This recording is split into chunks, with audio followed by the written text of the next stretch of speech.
जय हिंद प्यारे साथियों, कैसे हैं आप सभी। उम्मीद है कि आप सभी स्वस्थ और तंदुरुस्त होंगे और पूरी ईमानदारी से अपनी तैयारी कर रहे होंगे। मैं नेहा स्वागत करती हूं आप सभी का आपके अपने परिवार लक्ष्य वर्धन। साथियों, इस क्लास में हम लोग हिंदी का प्रैक्टिस सेट करते हैं। आप किसी भी एग्जाम की तैयारी कर रहे हैं जिसमें आपके हिंदी से क्वेश्चंस पूछे जाते हैं, आप सभी के लिए ये क्लास ले सकते हैं। साथियों, बिना किसी देरी के शुरू कर लेते हैं हम आज की क्लास। आज की क्लास का आपका पहला क्वेश्चन है, चंद्रगुप्त किसका नाटक संग्रह है। आपको बताना है चंद्रगुप्त किसका नाटक संग्रह है। ऑप्शन आपके सामने दिए गए हैं, सुमित्रा नंदन पंत, रामधारी सिंह दिनकर, महादेवी वर्मा या फिर जयशंकर प्रसाद। देखिए, चंद्रगुप्त हो या फिर आपका स्कंदगुप्त हो, स्कंदगुप्त, इसके अलावा कामायनी महाकाव्य, क्या कामायनी महाकाव्य, ये सभी रचनाएं जो हैं आपकी किसकी हैं, जयशंकर प्रसाद की। किसकी? जयशंकर प्रसाद की। तो इस क्वेश्चन का जो सही आंसर हो जाएगा आपका ऑप्शन नंबर डी। क्लियर। इसके बाद अगला क्वेश्चन है आपका, समास किसका होता है। आपको बताना है समास किसका होता है। अब देखिए, समास शब्दों के मेल को क्या कहते हैं, समास कहते हैं, है ना। शब्दों के मेल को समास कहते हैं और शब्दों को ही क्या कहा जाता है, पद। क्या कहा जाता है, पद। तो इसका जो सही आंसर हो जाएगा ऑप्शन नंबर डी। समास किसका होता है, तो पदों का समास होता है। और बात करें समास के विलोम की, तो विलोम हो जाएगा व्यास। क्या हो जाएगा, समास का जो विलोम हो जाएगा व्यास हो जाएगा। यहीं पर अगर संधि पूछ ली जाती, संधि किसकी होती है, तो संधि जो होती है वर्णों की होती है, अक्षरों की होती है ना। दो अक्षर जब आपस में मिलते हैं तो संधि होती है, जब दो शब्द आपस में मिलते हैं तो समास होता है। क्लियर। इसके बाद अगला क्वेश्चन है आपका, जिस समास में उत्तर पद प्रधान होता है वहाँ कौन सा समास होता है। अब आपको बताना है उत्तर पद किस समास में प्रधान होता है। अब देखिए, अव्ययी भाव समास का, अव्ययी भाव समास में तो आपका प्रथम पद प्रधान होता है कि ना, है ना।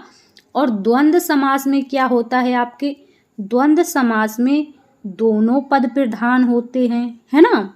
द्वंद्व समास में आपके दोनों पद प्रधान होते हैं। और जो बहुब्रीहि समास होता है इसमें कोई भी पद प्रधान नहीं होता। क्या?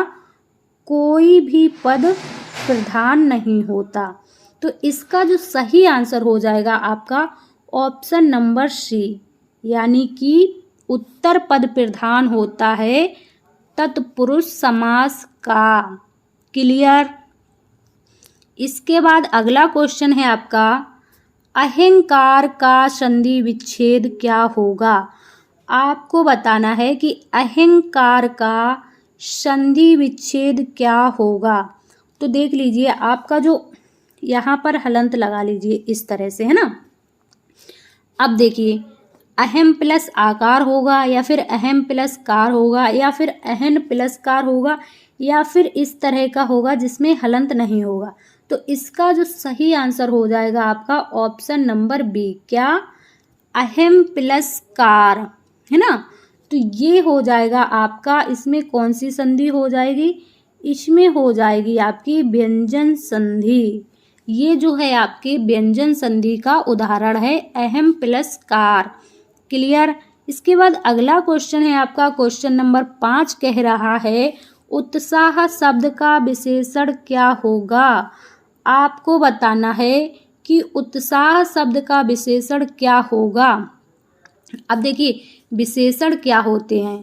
विशेषण किसे कहा जाता है, जो शब्द संज्ञा या सर्वनाम की विशेषता बताते हैं। संज्ञा या सर्वनाम की विशेषता, है ना, सर्वनाम की विशेषता बताते हैं, उन्हें विशेषण कहा जाता है।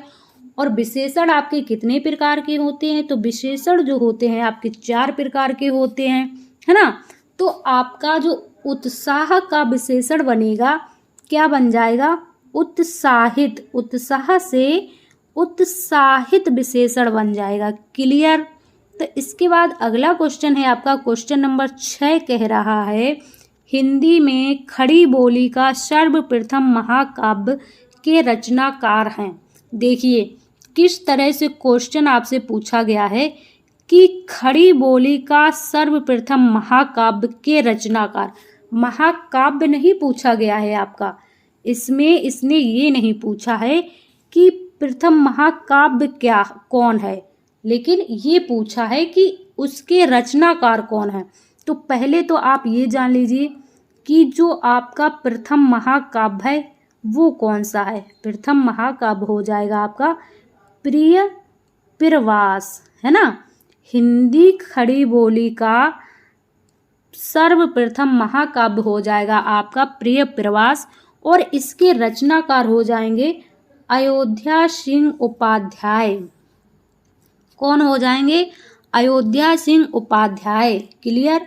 अगला क्वेश्चन है आपका मोहन छत पर पक्षी को दाना डाल रहा है, वाक्य में कौन सा कारक है? आपको बताना है छत पर पक्षी को दाना डाल रहा है, तो छत पर है, जहाँ पर आपके में और पर कारक विभक्ति आती है वहाँ पर कौन सा कारक होता है आपका? वहाँ पर होता है अधिकरण कारक। कौन सा? अधिकरण कारक। क्लियर। अगला जो क्वेश्चन है आपका क्वेश्चन नंबर 8 कह रहा है पीपर पात सरिस मन डोला, पंक्ति में कौन सा अलंकार है?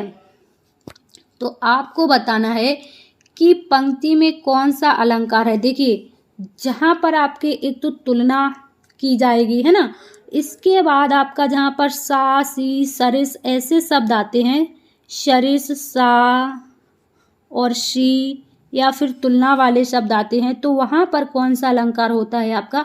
वहाँ पर भैया आप सीधे सीधे बता देंगे कि आपका जो अलंकार होगा उपमा अलंकार हो जाएगा, है ना। तो इसका जो सही आंसर हो जाएगा ऑप्शन नंबर डी, यानी कि उपमा अलंकार। क्लियर। इसके बाद अगला क्वेश्चन आपका क्या कह रहा है कि निम्नलिखित में से कौन सा शब्द स्त्रीलिंग है? आपको बता देना है इसमें से स्त्रीलिंग शब्द कौन सा है। धागा हो जाएगा, रस्सा हो जाएगा, सूत हो जाएगा या फिर डोर हो जाएगा।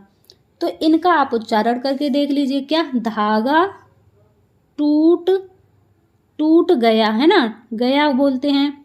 इसके बाद सूत काटा जा रहा है ना, बोलते हैं ना सूत, पुराने ज़माने में काटा जाता था सूत, है ना, काटा जा रहा है। रस्सा भी, रस्सा क्या हो जाएगा? रस्सा भी टूट जाएगा।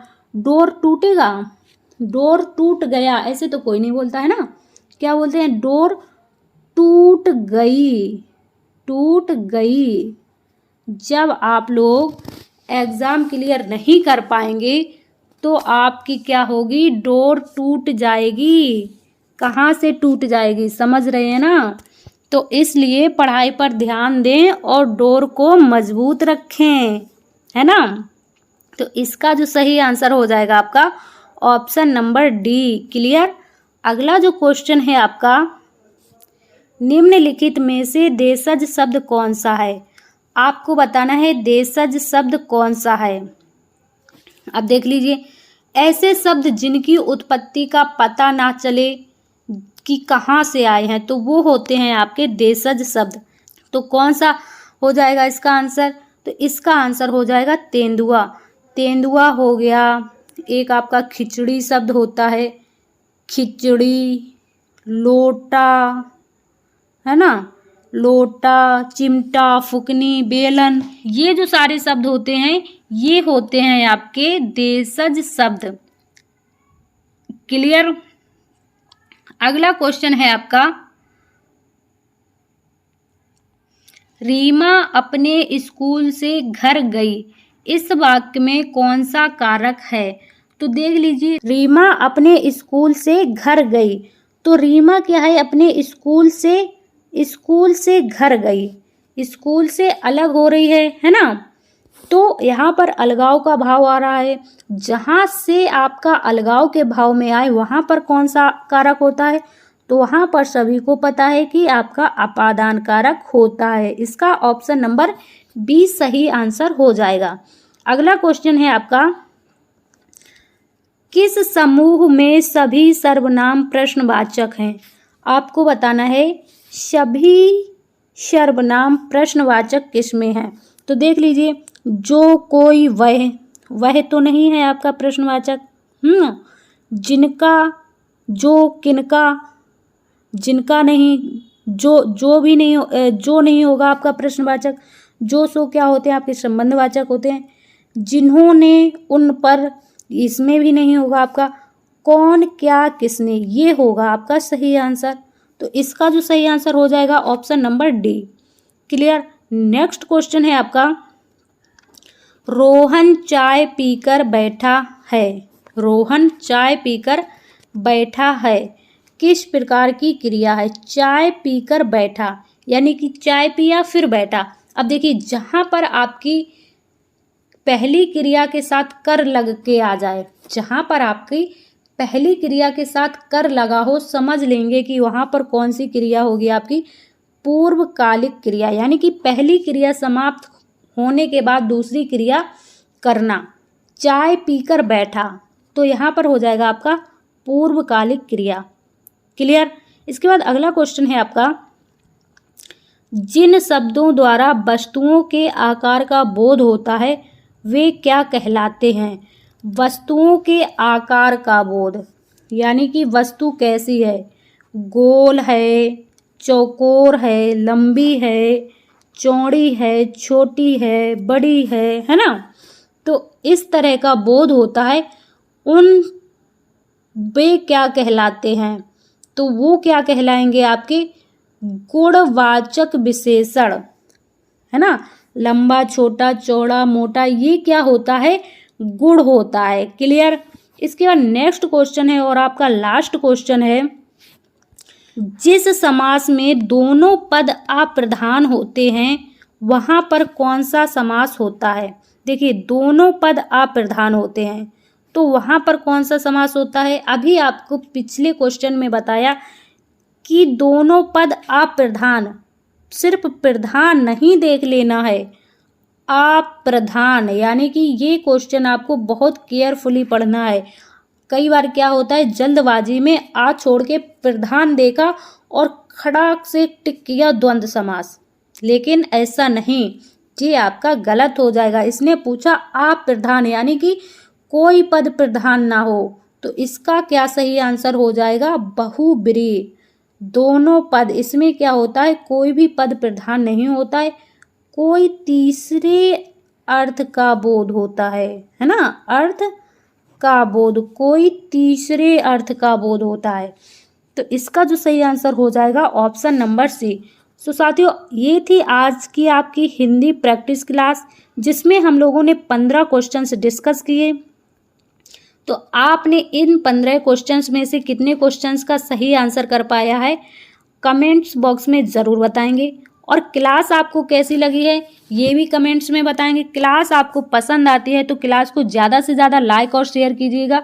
चैनल पर नए हैं तो चैनल को सब्सक्राइब कर लीजिएगा। सो साथियों, मिलते हैं आप सभी से अगली क्लास में। जब तक के लिए स्वस्थ रहिए, मस्त रहिए, अपनी तैयारी करते रहिए। जय हिंद साथियों।